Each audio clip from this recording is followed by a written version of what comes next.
झड़ते हुए बाल हैं, उनकी देखभाल कैसे करें, उसके लिए कैसे कैसे तेल बनाएँ, उसके लिए कैसे शैम्पू बनाएँ, आज सभी के बारे में जो है हम लोग चर्चा करेंगे। तो चलिए पहले स्टार्ट करते हैं सर्दियों में औषधि पौधों की देखभाल कैसे करते हैं क्योंकि अगर औषधि पौधे ही नहीं रहेंगे, तो हम लोग इस्तेमाल किस चीज़ का करेंगे? स्टार्ट करते हैं। तो आप देख पा रहे होंगे कि बहुत सारे जो है पॉली हाउस बने हुए हैं सामने, जिनके अंदर हम पौधों को अगर हम लगाते हैं तो वो सर्दियों से भी बचे रहते हैं और पाले वगैरह जो भी आजकल सर्दियों में जो भी प्रकोप होता है पौधों पर, उन सब से हमारे पौधे जो हैं बचे रह पाएँगे। नेक्स्ट करेंगे। तो सबसे पहले जो है आप देखें कि आपके जो पौधे हैं वो किस चीज़ में लगे हुए हैं। ज़्यादा हो गया, स्थान परिवर्तन चलाएँगे।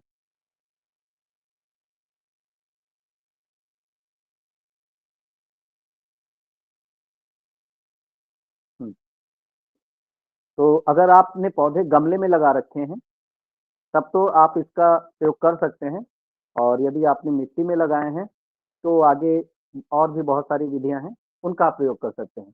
अगर आपके गमले में पौधे लगे हैं और गमले छोटे हैं, तो आप दिन में गमलों को बाहर रख दीजिए, अच्छे से धूप खाने दीजिए, दिन भर की हवा खाने दीजिए और जैसे ही रात हो, तो उनको किसी छाया वाली जगह पर या जहाँ पे पाला या ठंड का प्रकोप थोड़ा कम रहता हो, ऐसी जगह पे गमलों को जो है स्थापित कर दीजिए।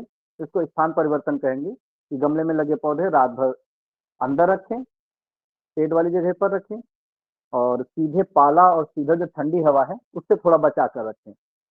तो गमले अंदर-बाहर किए जा सकते हैं, थोड़ा-सा मेहनत वाला काम होता है, लेकिन क्योंकि पौधे भी हमारे छोटे बच्चों जैसे ही होते हैं, तो इनकी भी थोड़ी बहुत केयर हम कर सकते हैं।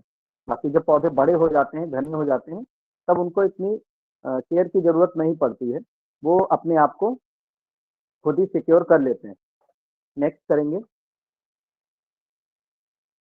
अ, जो पौधे ऐसी जगह पे लगे हैं, जिनको हम इधर-उधर रख नहीं सकते हैं, तो ऐसे पौधों को हम कवर कर देंगे या बड़े गमलों में हैं, तो उसको जो है छोटे-छोटे जो पौधे हैं उनको बोरियों से, प्लास्टिक शीट से, पुराने कपड़े से या फिर पुराने अखबार से रात में आप ढक दीजिए और सुबह उनका आवरण को हटा दीजिए, जैसे ही धूप निकलती है।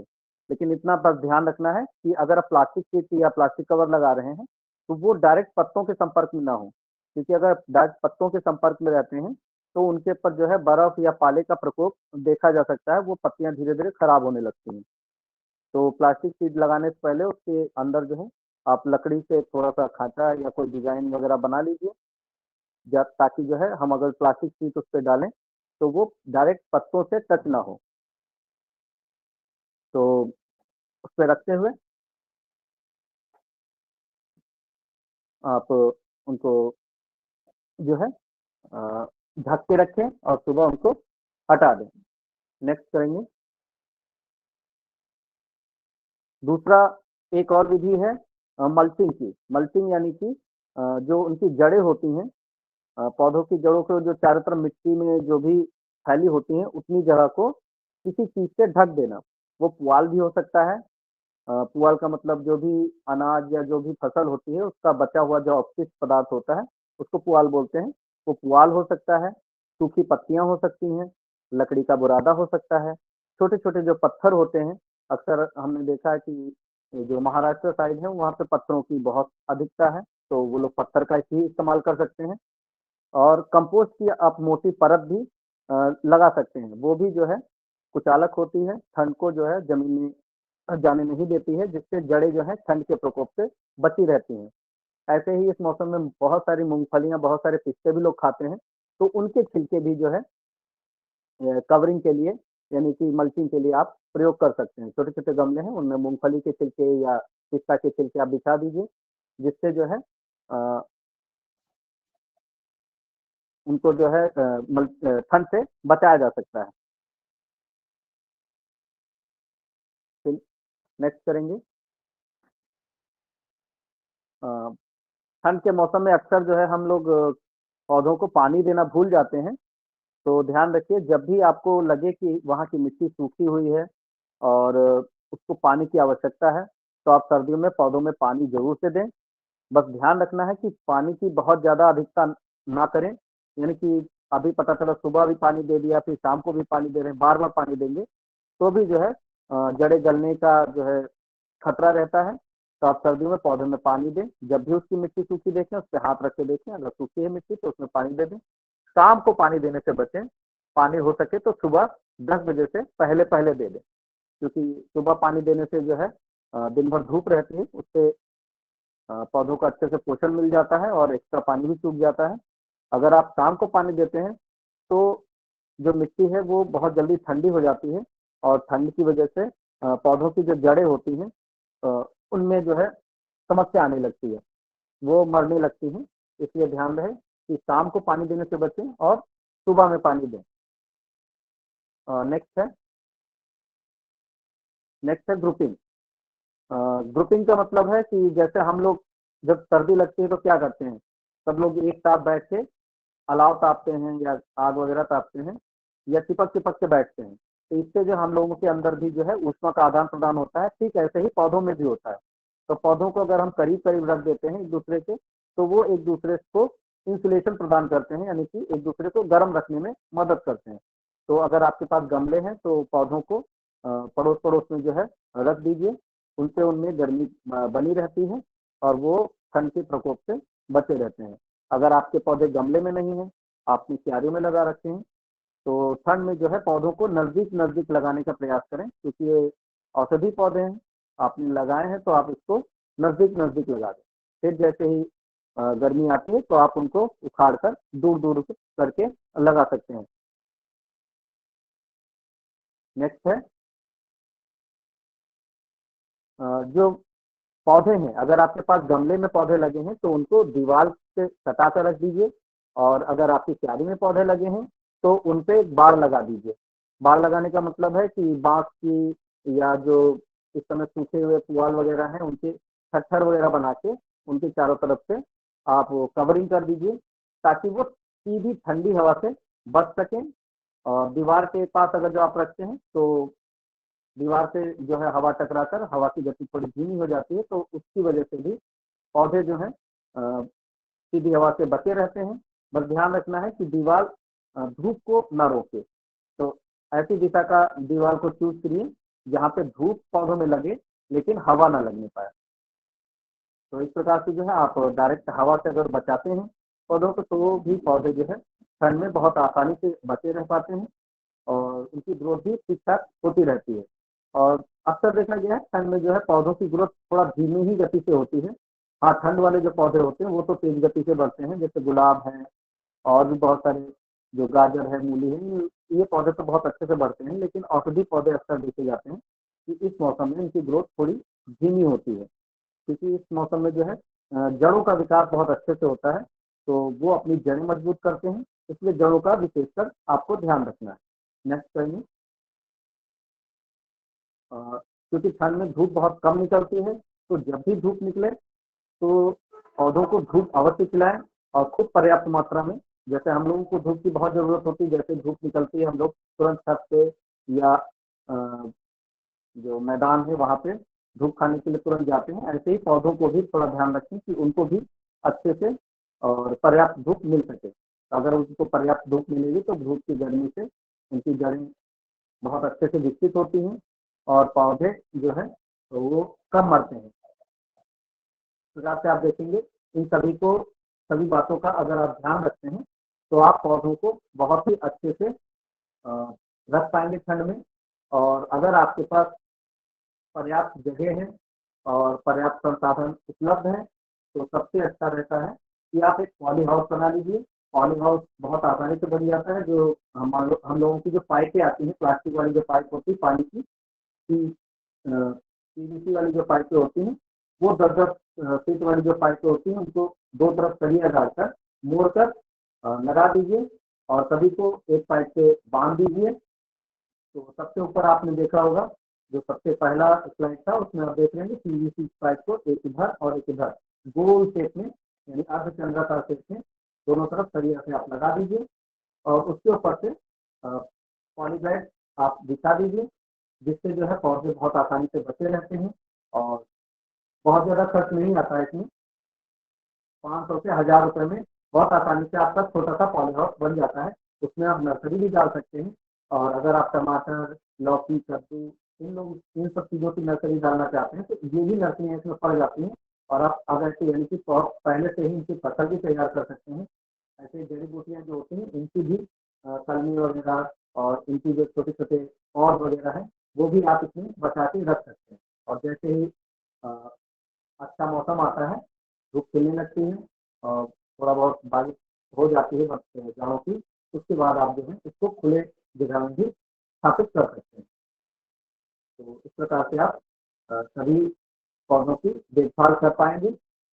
इसके लिए बहुत ज़्यादा केयर रहती है। सबसे मन में ये रहता है कि हमारा जो चेहरा है वो सुंदर दिखे, ताकि लोगों से जो भी हम बात करें, उस उन बातों का लोगों पर प्रभाव पड़े। तो स्किन के लिए हम लोग पहले वेबिनार कर चुके हैं। आज हम लोग बालों के बारे में देखेंगे कि हम लोग इस मौसम में बालों की देखभाल या हर मौसम में बालों की देखभाल कैसे करें ताकि हमारे बाल काले, घने और लंबे हो सकें या कम से कम उनका झड़ना कम हो सके। तो सबसे पहले देखेंगे नेक्स्ट में कि अगर आप बाहर से जितना भी तेल लगाएँ, शैम्पू लगाएँ, बालों का ख्याल रखें, लेकिन अगर आप अंदर से उनको पोषण नहीं देते हैं, तो आप चाहे जितना ख्याल रखें, बाल जो है बेजान होकर झड़ने लगते हैं और आप उन्हें बचा नहीं पाएँगे। तो इसलिए सबसे पहले नंबर पर आता है कि आपको संतुलित और पोषण युक्त यानी जो बालों को पोषण दे सके, ऐसा आहार लेना है। ये बालों के पोषण के साथ-साथ हमारे पूरे शरीर का भी पोषण करते हैं। तो संतुलित आहार लें, जैसे कि अगर प्रोटीन ले रहे हैं, तो ढेर सारी दालें खाइए, हर प्रकार की दालों को बदल-बदल के खाते रहिए आप। आप पनीर ले सकते हैं। अगर आप जो ड्राई फ्रूट्स ले सकते हैं, तो आप ड्राई फ्रूट्स खाइए। ड्राई फ्रूट्स में भी जो बीज वाले ड्राई फ्रूट्स होते हैं, उनका आप सेवन कीजिए, तो उनको आप सेवन कर सकते हैं।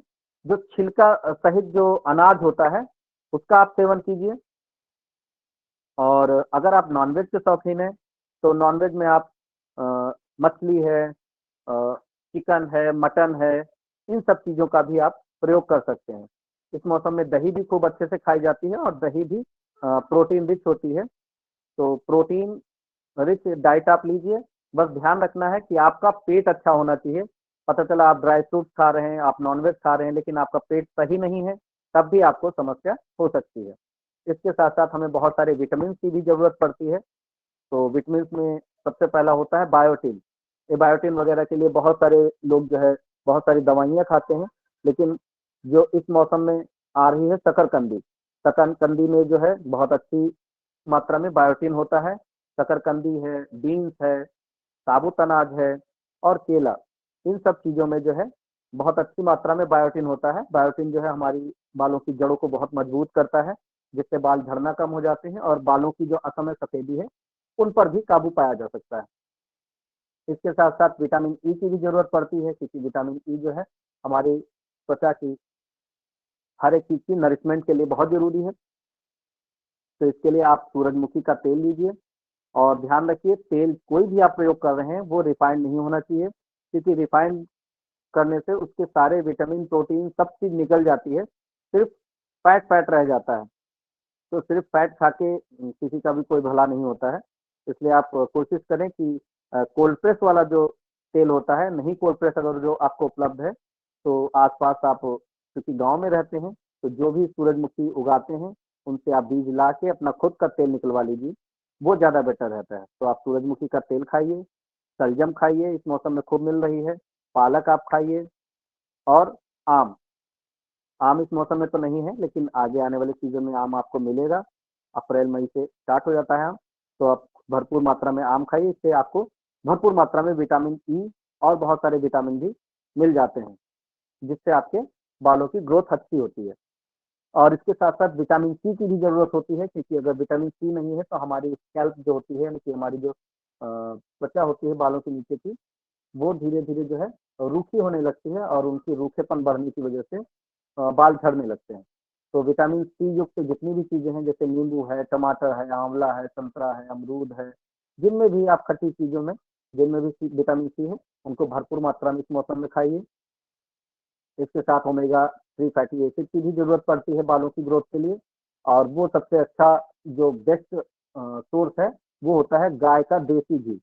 और वो भी देसी तरीके से बना हुआ, यानी कि जो दही जमा के, जामन निकाल के, उसके बाद उससे मक्खन निकाल के, मक्खन को फिर गरम करके उससे जो घी निकाला जाता है, उसमें ओमेगा 3 जो फैटी एसिड होता है, वो बहुत अच्छी मात्रा में होता है, वो अच्छे से एब्ज़ॉर्ब हो जाता है, क्योंकि किण्वन हो जाता है, और किण्वन होने की वजह से वो बायो अवेलेबिलिटी जो है उसकी बहुत ही बढ़ जाती है। तो आप जो है अ, घी पर डे आप इस्तेमाल कीजिए, वो चाहे आप डायरेक्ट ऐसे भी खा सकते हैं, घी और शक्कर के साथ भी खा सकते हैं, घी मिश्री के साथ भी खा सकते हैं, और घी को दाल वगैरह, रोटी वगैरह में लगाकर भी आप ले सकते हैं।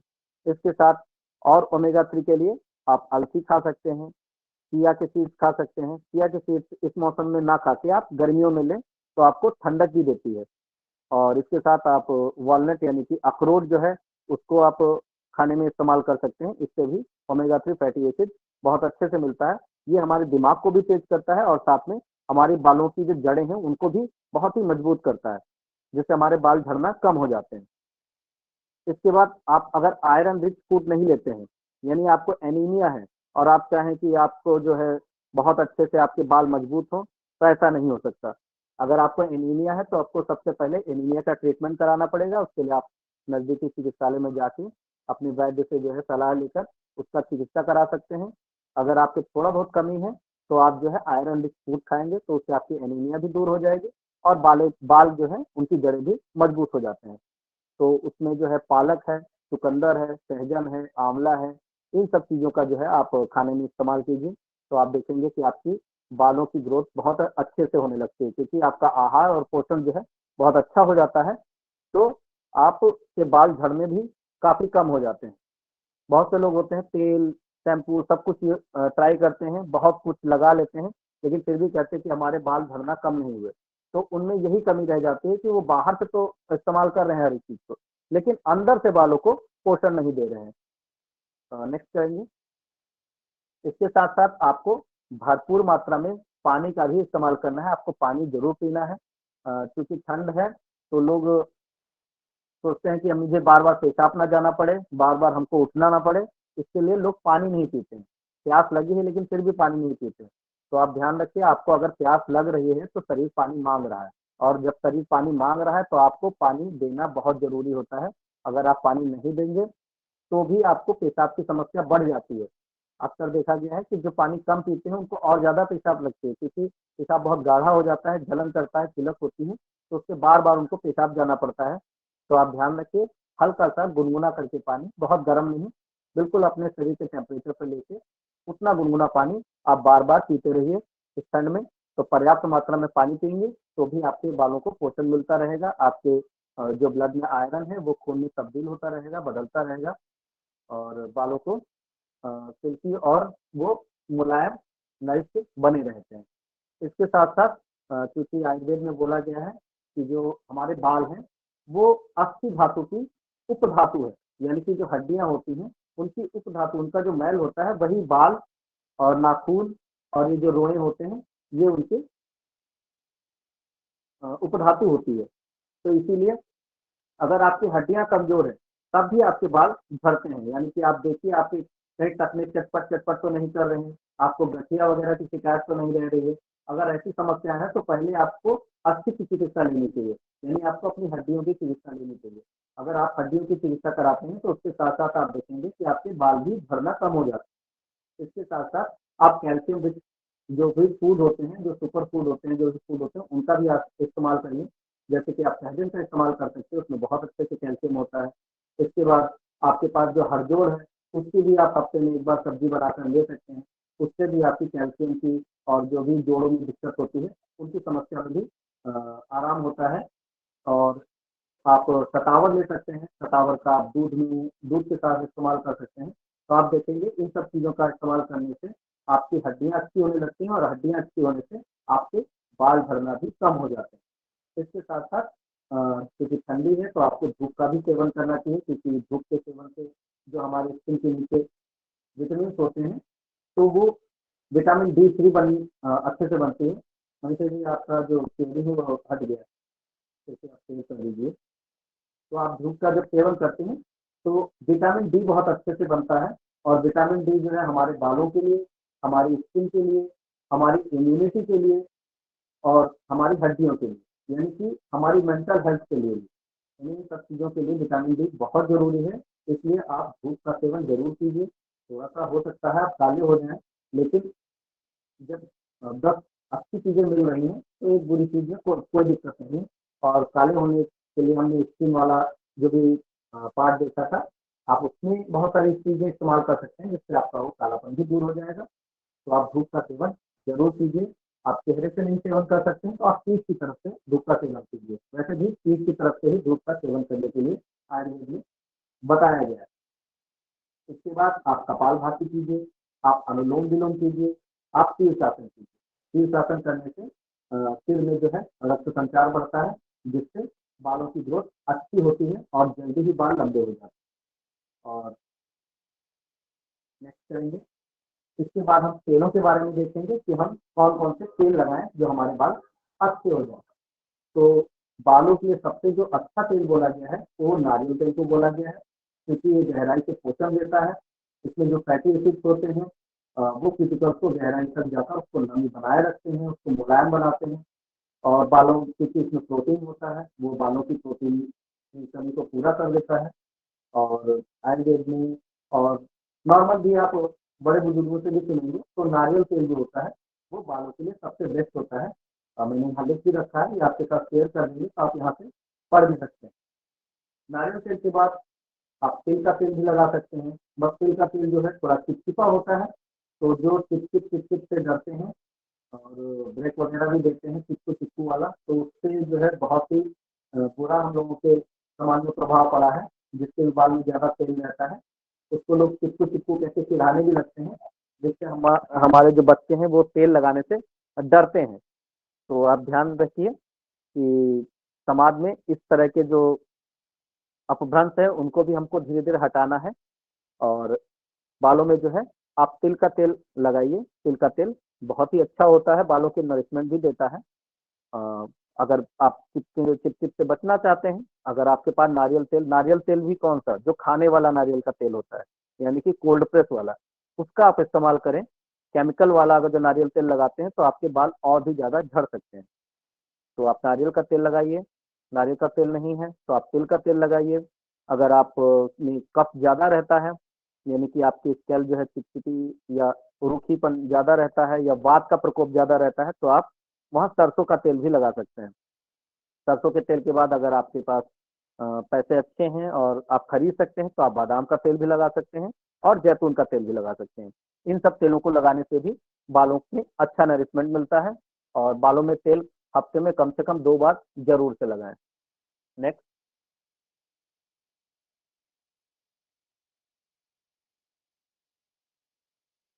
नेक्स्ट है तिल का तेल। तो तिल जो है, तिल का तेल, तिल का पौधा, तिल के जो बीज हैं, ये सभी चीज़ें जो हैं, बालों के लिए बहुत फ़ायदेमंद होती हैं। तिल जो है चबाकर खाने से आपके दाँत भी मजबूत होते हैं और आपके बाल भी मजबूत होते हैं। तो बालों के विकास के लिए, बालों के जो असमय सफ़ेदी होती है उसको रोकने के लिए, अगर आपके बालों में डैंड्रफ है तो उसको रोकने के लिए, नमी और चमक लाने के लिए, जो यूवी किरणें होती हैं यानी कि जो प्रदूषण होता है उनसे बचाने के लिए, इन सभी चीज़ों के लिए आप तिल का इस्तेमाल कीजिए। और जब बाल जो है असमय जो सफ़ेद होने लगते हैं, उनमें भी जो है ये तिल के पौधे से पत्तियाँ या उनकी जड़, इनका आप काढ़ा बना के उनसे अगर आप बालों को धुलते हैं, तो भी आपके जो सफ़ेद बाल होते हैं, वो धीरे-धीरे काले होने लगते हैं। तो आप तिल को जो है इस प्रकार से भी, यानी उसके पौधों का भी आप इस्तेमाल कर सकते हैं। और जो तिल होता है, काला तिल, उसको भी पीसकर उसका पेस्ट बनाकर आप बालों में लगाते हैं, तो बालों को नरिशमेंट भी अच्छा मिलता है और बाल धीरे-धीरे काले होने लगते हैं। नेक्स्ट। इसके बाद देखेंगे भृंगराज। भृंगराज जाने से पहले 2-3 क्वेश्चन रहते हैं लोगों के कि तेल कब लगाएँ, कितना लगाएँ और कैसे लगाएँ? तो क्योंकि प्रदूषण इतना बढ़ता जा रहा है, जो है बाल को साफ रखना, उसकी सफाई रखना बहुत ज़रूरी है और बाहरी पोषण के साथ-साथ हमें अंदरूनी पोषण की भी बहुत ज़्यादा ज़रूरत पड़ती है। तो जो प्राकृतिक तेल होते हैं, उनको आप लगाइए। तो कब लगाना है? तो सबसे अच्छा समय रहता है शाम को। आप देखते होंगे कि जो हमारे जो बड़े-बुजुर्ग थे, वो शाम को कंघा, तेल या पूरा अपना संदूक लेके बैठते थे और अपने आप को सजाते थे। तो सबसे अच्छा समय वही होता है शाम का या सोने से 1-2 घंटे पहले का जो समय होता है, उस समय आप बालों में अच्छे से मसाज करके हफ्ते में कम से कम 1 या 2 बार नियमित रूप से आप तेल लगाएँ और तेलों को साफ बाल पर लगाएँ। यानी कि जैसे आप शैम्पू आपने किया है, तो आज शाम को या कल शाम को यानी बाल में बहुत ज़्यादा धूल-मिट्टी ना जमा हो, उससे पहले ही आप शाम में तेल हल्का-हल्का करके मसाज करके लगाएँ। कितना लगाना है? तो अगर आपके बाल रूखे हैं, तो आप ज़्यादा मात्रा में तेल लगाइए और कुछ लोगों के बाल जो है तैलीय होते हैं, उनमें ज़्यादा तेल लगाने से प्रॉब्लम्स बढ़ जाती है, तो उन लोगों को हल्का या कम तेल लगाना चाहिए या अपने तेल को चुनकर या अपने आयुर्वेदिक चिकित्सक से सलाह लेकर तेल का चुनाव करके उस तेल का इस्तेमाल करना चाहिए। किसी का जो है सरसों के तेल से बाल झड़ते हैं, किसी का नारियल तेल से बाल झड़ते हैं, तो इस प्रकार से आप 1-2 बार चुनाव करके देख लीजिए, जो तेल आपको सूट करता हो, उसी तेल को आप जो है अपने बालों में इस्तेमाल करें। और कैसे लगाना है? तो आपको उँगलियों के पोरों में थोड़ा-थोड़ा तेल भरकर और बालों की जड़ों में धीरे-धीरे, गोल-गोल करके मसाज करते हुए तेल को लगाना है और उसके बाद थोड़ा तौलिया से आधे 1 घंटे के लिए उसको ढक के रख लें। उसके बाद 1-2 घंटे बाद अगर आप रात में स्नान करते हैं, तो आप उनको धुल सकते हैं और अगर नहीं है, तो रात भर उसको छोड़ दीजिए। सुबह स्नान करके उनको आप धुल लीजिए। तो कम से कम जो है 15 से 20 मिनट आप बालों को ज़रूर दीजिए। हफ्ते में 1 या 2 बार अगर हो सकता है, तो वैसे तो आयुर्वेद में सर में तेल लगाने के लिए प्रतिदिन कहा गया है, तो अगर जो आप लगा सकते हैं तो प्रतिदिन तेल लगाएँ, नहीं तो कम से कम हफ्ते में 1-2 बार तेल ज़रूर से लगाएँ। और अपने स्कैल्प को जो है 20-25 मिनट मसाज करने के लिए ज़रूर दीजिए, तेलों से मसाज करिए, तो आप देखेंगे कि आपके बालों बालों की जो जड़ें हैं, बहुत अच्छे से मजबूत होती हैं और बाल झड़ना कम हो जाते हैं। फिर आगे चलते हैं भृंगराज। तो भृंगराज जो होता है, ये प्राकृतिक रूप से बालों को काला करता है, बालों को झड़ने से रोकता है और बालों के विकास में बढ़ावा करता है, यानी कि उनको जो है उत्तेजित करता है, जिससे बाल बहुत तेज़ी से बढ़ते हैं। तो और भृंगराज जो है हमको बहुत आसानी से मिल जाता है। हमारे खेत खलिहानों के किनारे-किनारे मेढ़ों पर हमारे जो जहाँ पे नल का पानी जाता है, उसके चारों तरफ आप देखेंगे तो भृंगराज जो है प्राकृतिक रूप से वहाँ पे उगा हुआ रहता है। तो आप वहाँ से उनको कलेक्ट कर सकते हैं या अपने घर में भी उगाकर उसका इस्तेमाल कर सकते हैं। ये बालों को काला, घना बनाता है और ये प्राकृतिक रूप से उसको कंडीशनर भी करता है। तो समय से पहले अगर बाल सफ़ेद ना होना चाहने देते हैं आप, तो आप भृंगराज का भी इस्तेमाल कर सकते हैं। नेक्स्ट है नीलनी, इसको इंडिगो भी बोलते हैं। ये नीले-नीले रंग का पाउडर होता है, मतलब पाउडर बिल्कुल मेहंदी जैसा होता है, लेकिन इसको पानी में भिगोने से ये नीला कलर छोड़ता है। तो प्राकृतिक रूप से अगर आपको बालों को डाई करना है, तो आप नीलनी का प्रयोग कर सकते हैं। ये आप मेहंदी के साथ भी इसका प्रयोग कर सकते हैं। तो ये अमोनिया, ब्लीच, जो पेरोक्साइड वगैरह जो भी हमारे रासायनिक जो भी डाई होते हैं, उनसे बहुत अच्छा है, बहुत बेटर है, क्योंकि ये रसायन मुक्त होता है।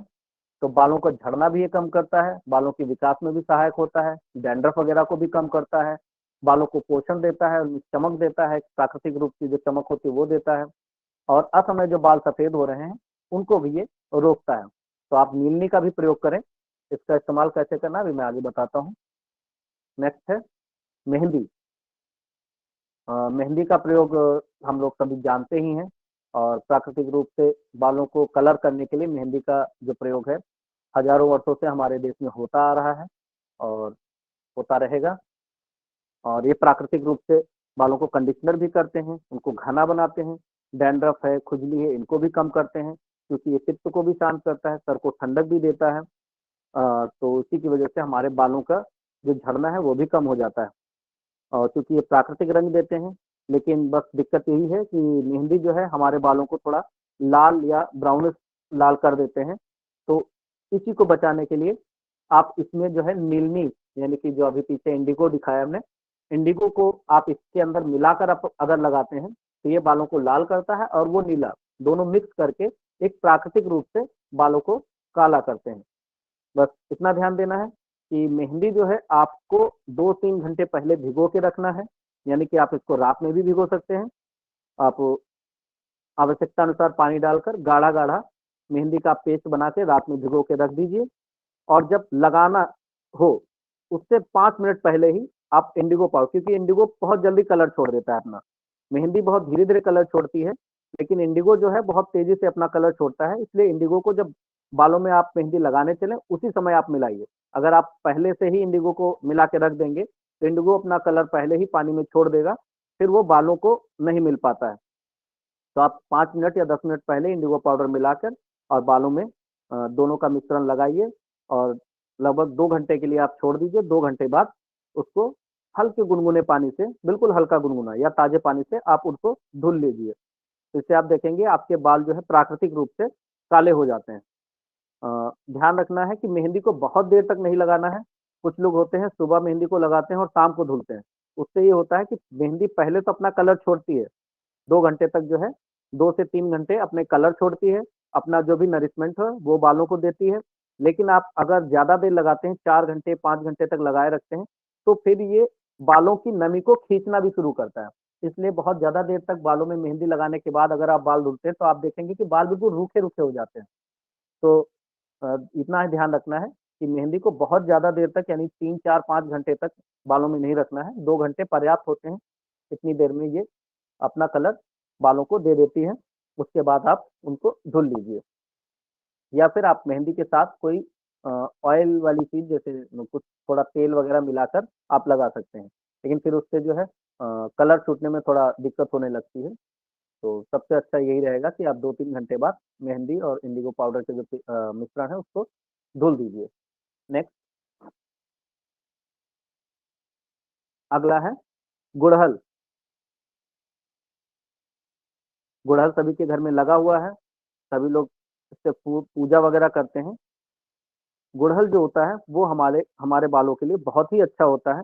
बालों को प्राकृतिक रूप से काला करने के लिए और जो हमारे बालों में जो झड़ता है, मतलब हमारे जो बाल झड़ने लगते हैं जगह-जगह पर जो खालित्य जिसको बोलते हैं यानी कि गंजापन आने लगता है, उसपे जो है गुड़हल का बहुत अच्छा प्रयोग देखा जाता है कि आप गुड़हल के फूलों को गोमूत्र के साथ पीस कर जो भी गंजापन है वहाँ पे अगर आप लगाते हैं, तो आप देखेंगे कि वहाँ पे नए बाल उगना शुरू हो जाते हैं और जो संक्रमण होता है, वो भी धीरे-धीरे खत्म हो जाता है।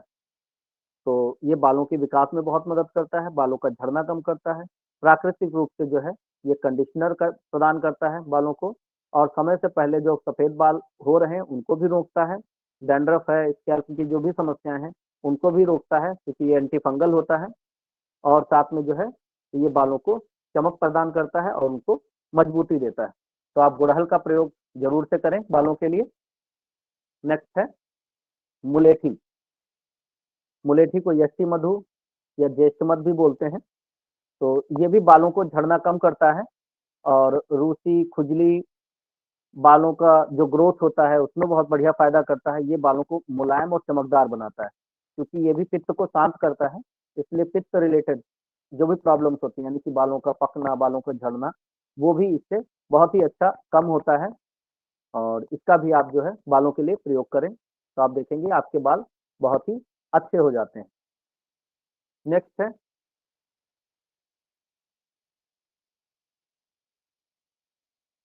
नेक्स्ट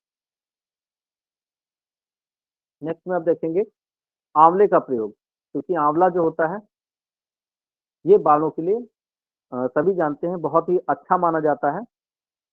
ये बालों के विकास को बढ़ाता है, बालों के झड़ने को रोकता है और समय से पहले जो सफ़ेद बाल होते हैं, उनको रोकता है। रूसी, खुजली वगैरह जो भी मतलब बालों की जितनी भी समस्याएँ होती हैं, उनमें जो है आंवले का प्रयोग कीजिए। इसे खाने के रूप में भी प्रयोग कर सकते हैं आप और लगाने के रूप में भी प्रयोग कर सकते हैं।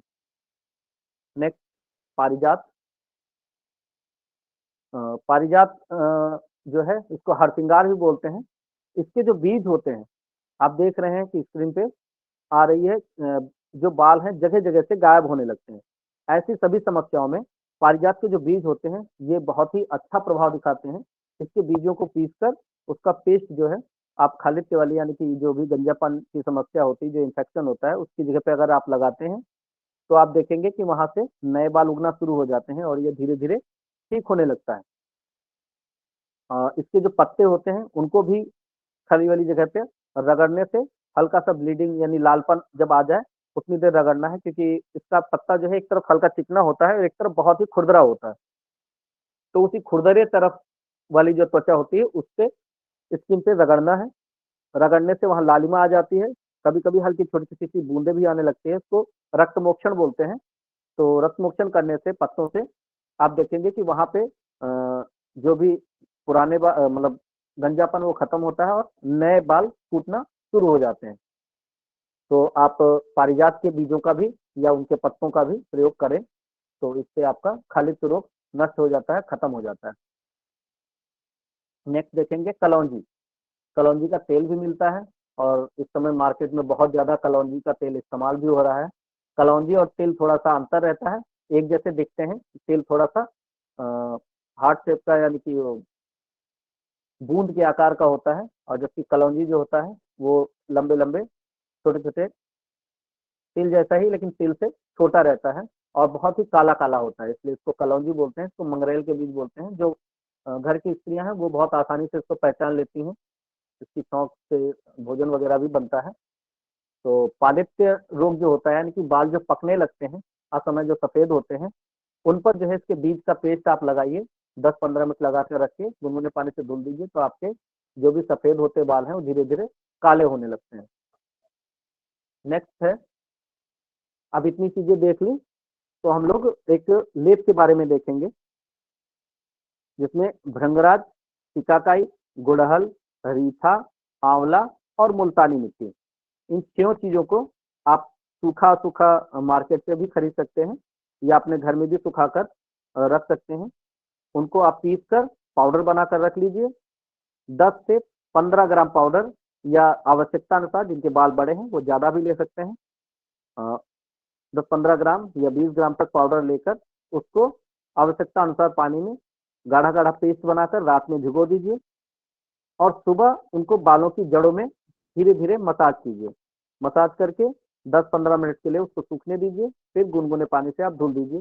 तो आपके जो बालों की झड़ने की समस्या है, वो इससे बहुत ही जल्दी ठीक होती है। हालाँकि ये बालों को काला भी करता है, लेकिन ये बालों की जो झड़ने की समस्या है, उसको जो है बहुत अच्छे से दूर करता है और इन सभी के फ़ायदों के बारे में हम अभी पीछे देख भी चुके हैं।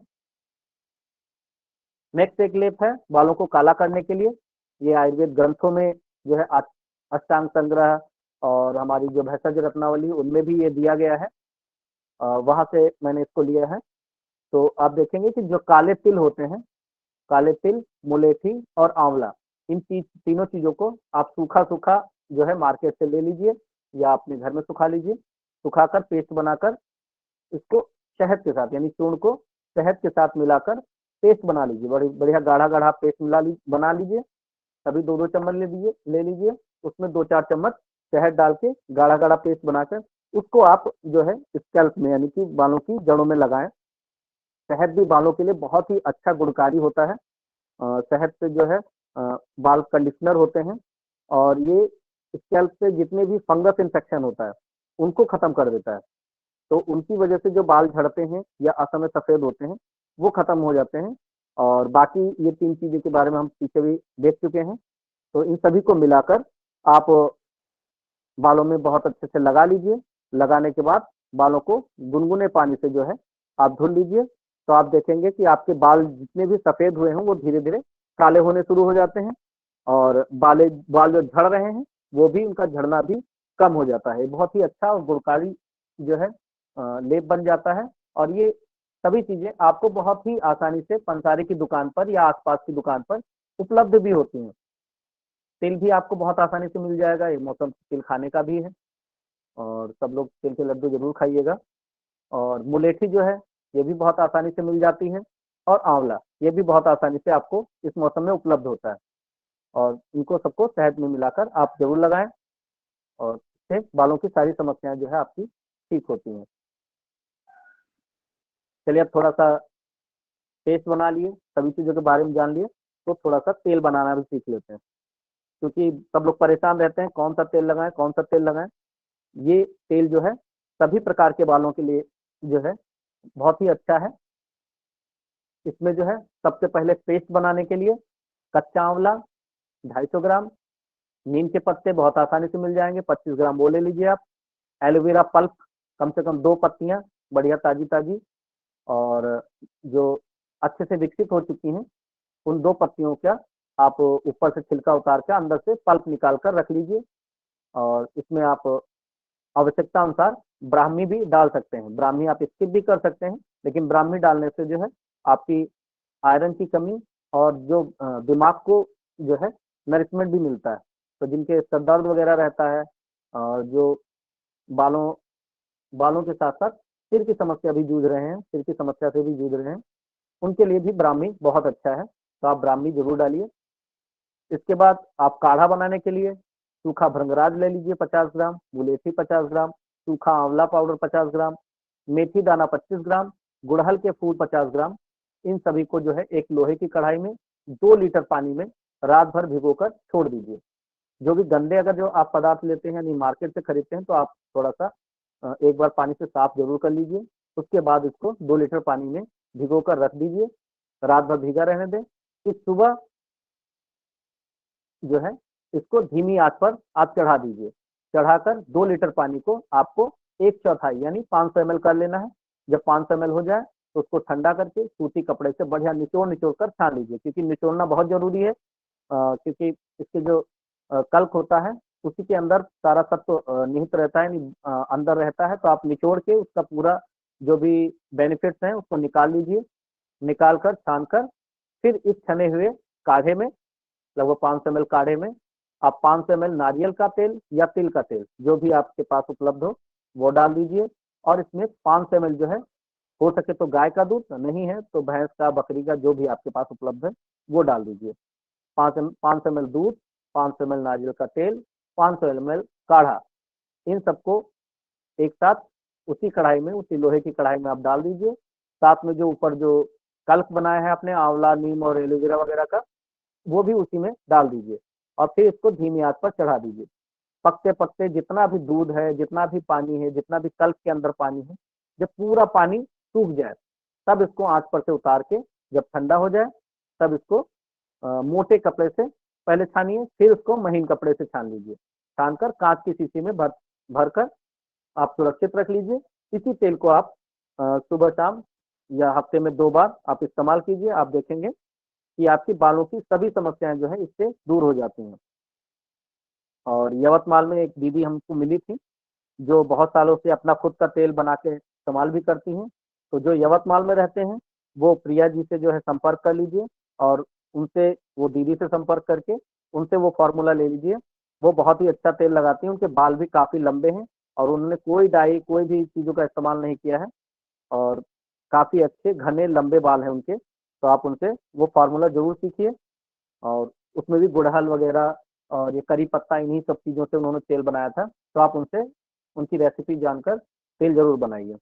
नेक्स्ट, अब तेल तो लगा लिए, बहुत से लोग कहते हैं कि शैम्पू नहीं मिलता है, शैम्पू कौन सा लगाएं? तो ध्यान रखिए कि शैम्पू ऐसा इस्तेमाल कीजिए जिसमें जो है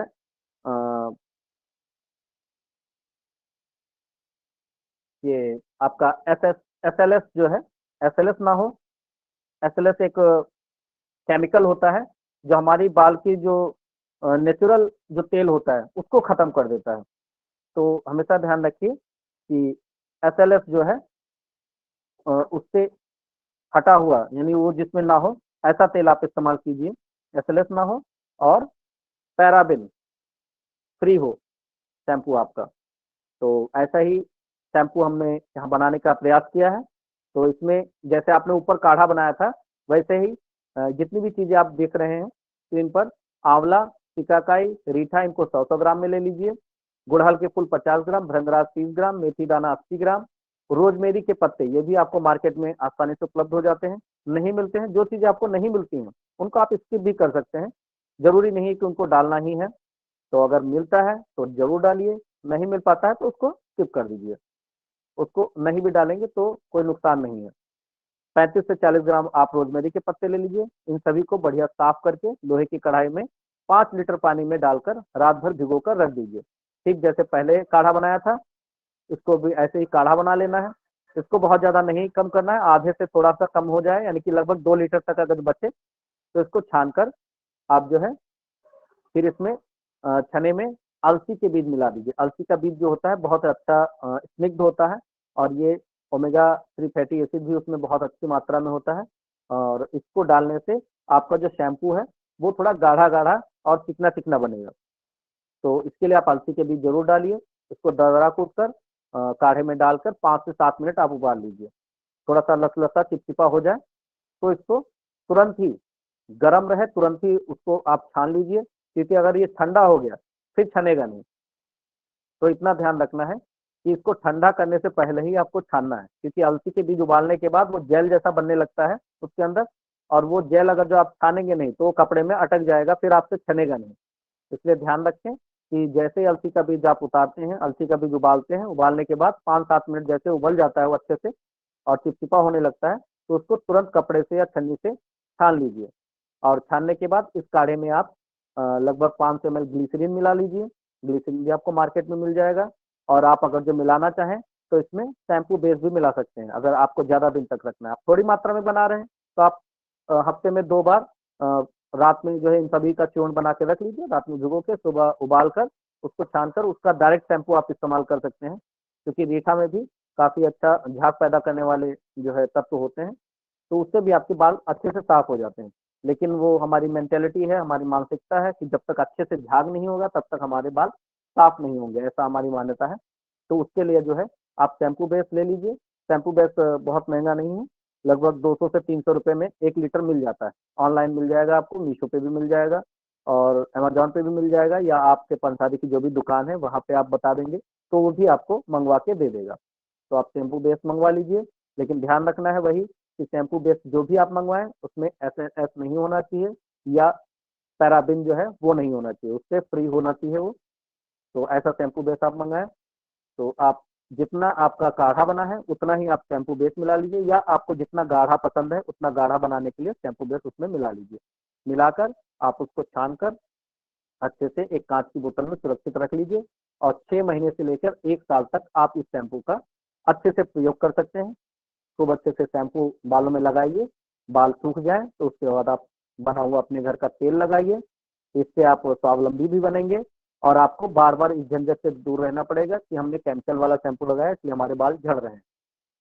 तो ध्यान रखिए आपको अच्छे से नरिशमेंट लेना है, यानी खाने में भरपूर मात्रा में पोषक तत्व खाने हैं, अच्छा शैम्पू इस्तेमाल करना है, अच्छा तेल इस्तेमाल करना है और योगा व्यायाम वगैरह भी आपको करना है। तब जाके कहीं आपके बाल अच्छे और आपके मन मुताबिक जो है बन पाएँगे।